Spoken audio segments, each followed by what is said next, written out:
నమస్కారం.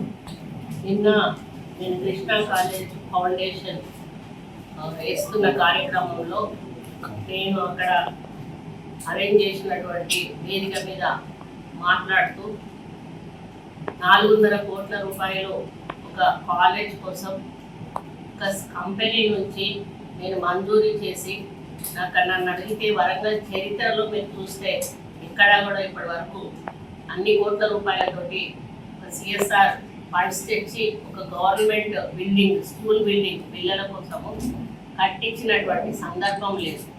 ఆ విధంగా నేను 400 కోట్ల రూపాయలు ఒక కంపెనీ నుంచి సిఎస్ఆర్ ఫండ్స్ శాంక్షన్ చేయించి అక్కడ ఫౌండేషన్ వేస్తున్న సందర్భంలో నేను వేదిక మీద మాట్లాడుతూ జనరల్గా ఇటువంటి ఫైల్స్ దగ్గరకు వచ్చినప్పుడు కొంతమంది మంత్రులు డబ్బులు తీసుకుని ఫైల్స్ క్లియర్ చేసే ఆలోచనతో ఉంటారు.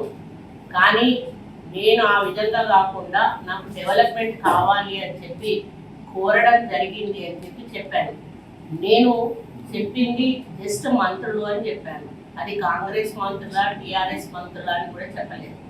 దాన్ని ఈరోజు టీఆర్ఎస్ పెయిడ్ యూట్యూబ్ ఛానల్స్ కానీ ట్రోలర్స్ కానీ ఎవరైతే ఉన్నారో గుమ్మడికాయ దొంగంటే భుజాలు తడుపుకున్నట్టుగా వాళ్ళ పరిపాలనలో వాళ్ళకు అలవాటు.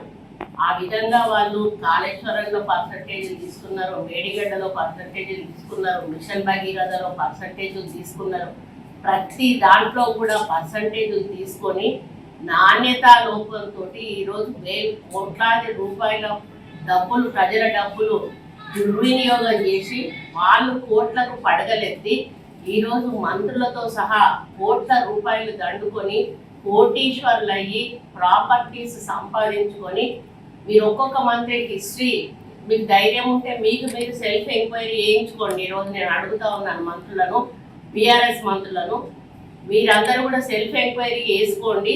మీరు మంత్రులు కాకముందు మీ ఆస్తులు ఎంత, మంత్రులు అయినాక ఈ 10 సంవత్సరాల్లో మీ ఆస్తులు ఎంతకు పెరిగినాయి అనేది మీ వాస్తవాలు బయట తీయాల్సిన అవసరం ఉన్నది.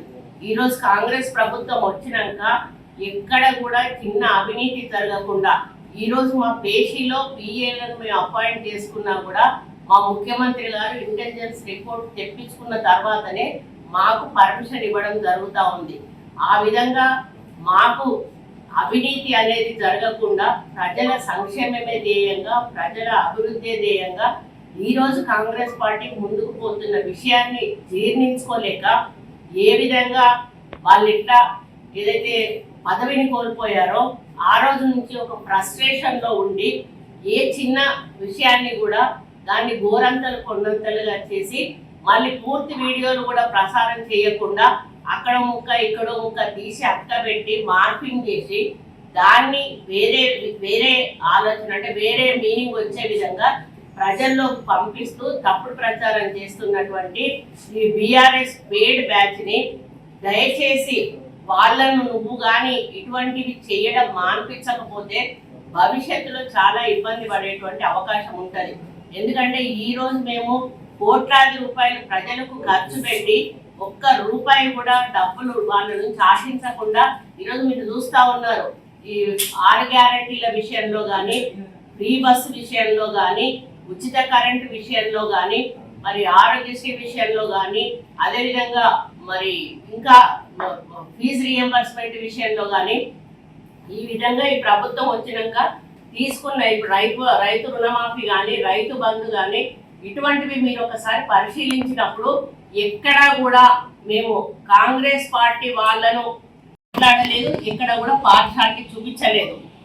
అందరికీ కూడా అందాలి అనేటువంటి ఒక లక్ష్యంతో నిరుపేదలకు ఈరోజు ఇస్తున్న ఇందిరమ్మ ఇండ్లు కూడా మా ముఖ్యమంత్రి గారు పదే చెప్తా ఉన్నారు, మా హౌసింగ్ మినిస్టర్ గారు కూడా పదే చెప్తా ఉన్నారు. అర్హులైన నిరుపేదలకు మాత్రమే ఇండ్లు దక్కాలి. పార్టీ బేసిస్ లో దయచేసి మీరు చూడకండి, మన ప్రభుత్వానికి మంచి పేరు రావాలి అనేటువంటి మాట మాకు పైనుంచి మాకు ముఖ్యమంత్రి గారి నుంచి ఆదేశాలు ఉన్నాయి. ఆ విధంగా మేము పార్టీలకు అతీతంగా ఈరోజు నేను రైతు రుణమాఫీ గురించి అడుగుతా ఉన్నా. టీఆర్ఎస్ నాయకులు ధైర్యం ఉంటే వచ్చి బయట చెప్పండి, మీకు ఎంతమందికి రైతుకు రుణమాఫీ అయింది, ఎన్ని కోట్ల రూపాయలు మీకు రుణమాఫీ అయింది, ధైర్యం ఉంటే కేటీఆర్ని అడుగుతా ఉన్నా, మీరే లిస్ట్ బయట పెట్టండి.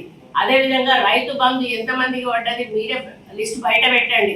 మేము ఎక్కడా కూడా ఆంక్షలు విధించలేదు. రైతు బంధు టీఆర్ఎస్ వాళ్ళకు పడొద్దు అని చెప్పేసి, రైతు రుణమాఫీ టీఆర్ఎస్ వాళ్ళకు కావద్దు అని చెప్పి.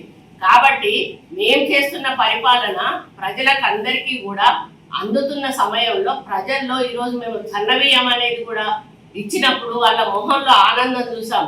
ఈరోజు స్కూళ్ళల్లో పిల్లలకి మెస్ ఛార్జీలు, కాస్మెటిక్ ఛార్జెస్ పెంచినప్పుడు మటన్ పెడుతున్నాం, చికెన్ పెడుతున్నాం, వాళ్ళతో పాటు వెళ్ళి మేము భోజనం కూడా చేస్తున్న సందర్భంలో పిల్లల తల్లులు చాలా హ్యాపీగా ఉంటా ఉన్నారు. స్కూల్స్ డెవలప్మెంట్ విషయంలో కూడా మేము స్కూళ్ళు తెరవడమే ఫస్ట్ రోజే పుస్తకాలు ఇచ్చినాం, ఫస్ట్ రోజే వాళ్ళకి డ్రెస్సెస్ ఇచ్చినాం. స్కూల్స్లో రాకముందే స్కూల్స్ రిపేర్స్ చేపించి పెట్టినాం, టాయిలెట్స్ చేపించి పెట్టినాం. అదేవిధంగా మహిళలను ఈరోజు ముందుకు తీసుకొచ్చి మహిళా శక్తి క్యాంటీన్లు పెట్టి వాళ్ళ ద్వారానే కొనుగోలు కేంద్రాలను పెట్టి ఈ విధంగా మహిళలను కూడా ఇంప్రూవ్ చేసి ఎంకరేజ్ చేస్తూ ఉన్నాం. ఈరోజు మేము జాబ్ మేళాలు పెట్టి యువకులకు జాబ్స్ ఇప్పిస్తూ ఉన్నాం. యువ వికాసం పెట్టి ఈరోజు వాళ్లకు 60,000 మందికి దాదాపుగా యువ వికాసం కింద మేము లోన్లు ఇప్పించే కార్యక్రమం చేస్తా ఉన్నాం. వీటన్నిటిలో మేము ఎక్కడన్నా టీఆర్ఎస్ వాళ్ళని పక్కన పెట్టండి, కాంగ్రెస్ వాళ్ళను చెయ్యండి అని చెప్పి మేము అడుగుతా ఉన్నామా? ఎందుకు అడుగుతున్నా అంటే ఇప్పటికీ కూడా మన సెక్రటేరియట్లో చాలా వరకు సెక్రటేరియట్ మొత్తం కూడా చెడగొట్టిపోయిన వాళ్ళు, చెడగొట్టిపోయి ఈరోజు మేము ఏదైనా మాట్లాడాలన్నా కూడా కొన్ని చోట్ల మాట్లాడలేనటువంటి పరిస్థితి ఉంది. ఇప్పుడు సెక్రటేరియట్ స్టాఫ్ కూడా చాలా చెడగొట్టిపోయిన వాళ్ళు. ఇప్పుడు వాళ్ళు ఏమంటారు, వాళ్ళు చేసింది వాళ్ళు మా మీద రుద్దే ప్రయత్నం చేస్తూ ఉన్నారు. మీరు పర్సంటేజ్లు తీసుకున్నారు, మీరు పర్సంటేజ్లు లేని పనులు చేయలేదు, మీరు సెలెక్టెడ్ ఫైల్స్ మాత్రమే మీరు తీసుకొచ్చి మీరు సంతకాలు పెట్టారు.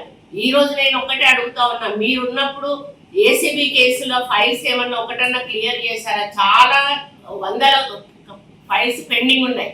దానికి రూల్ రెగ్యులేషన్ ఉంటుంది. ఒక 6 నెలల తర్వాత వాళ్ళని రీఇన్స్టేట్ చేయాలి. అటువంటివి వాళ్ళకి అవసరం లేదు. ఎందుకంటే వాళ్ళకి డబ్బులు వచ్చే, పర్సంటేజ్లు వచ్చే పెద్ద పెద్ద పనులను తీసుకొని ఈరోజు కోట్ల రూపాయలు వాళ్ళు దండుకొని ఈరోజు కోటీశ్వర్లై, నేను ఒక చిన్న మాట, అది నేను జనరల్ గా వాడినటువంటి మాటను దాన్ని కాంగ్రెస్ వాళ్ళకి ఆపాదిస్తున్నాను. నేను కాంగ్రెస్ మంత్రులు అనేటువంటి మాట ఎక్కడ కూడా మాట్లాడు, జనరల్ గా మంత్రులు అనేటువంటి మాట మాట్లాడిన, అందరూ అని కూడా మాట్లాడలేదు, జనరల్ గా మంత్రులు అని మాట్లాడిన దాన్ని ఎవరి ఆలోచనను బట్టి వాళ్ళు దాన్ని అర్థం తీసుకోవచ్చు. అంటే ఇక్కడ టీఆర్ఎస్ వాళ్ళ మైండ్ బట్టి వాళ్ళు దాన్ని అర్థం చేసుకొని నేనేదో తప్పు మాట్లాడినా, మా మంత్రులు అవినీతి చేస్తా ఉన్నారు అనే పద్ధతిలో నేను మాట్లాడినా అని చెప్పి ట్రోలింగ్ చేయడం చాలా బాధాకరం. వెంటనే దాన్ని ఆపాల్సిన అవసరం ఉన్నది. లేకపోతే నేను సైబర్ క్రైమ్ వాళ్ళకి తప్పకుండా నేను కంప్లైంట్ ఇస్తాను. ఇది ఎట్లంటే తొండముదిరి ఊసర వెళ్ళి అయినట్టుగా ఈ టీఆర్ఎస్ ట్రోల్స్ ఏవైతే ఉన్నాయో, టీఆర్ఎస్ పేడ్ బ్యాచ్ ఏదైతే ఉందో వాళ్ళు మరీ దారుణంగా, కనీసం వాళ్ళు మనుషుల పశువులా కూడా అర్థం కానటువంటి పరిస్థితి.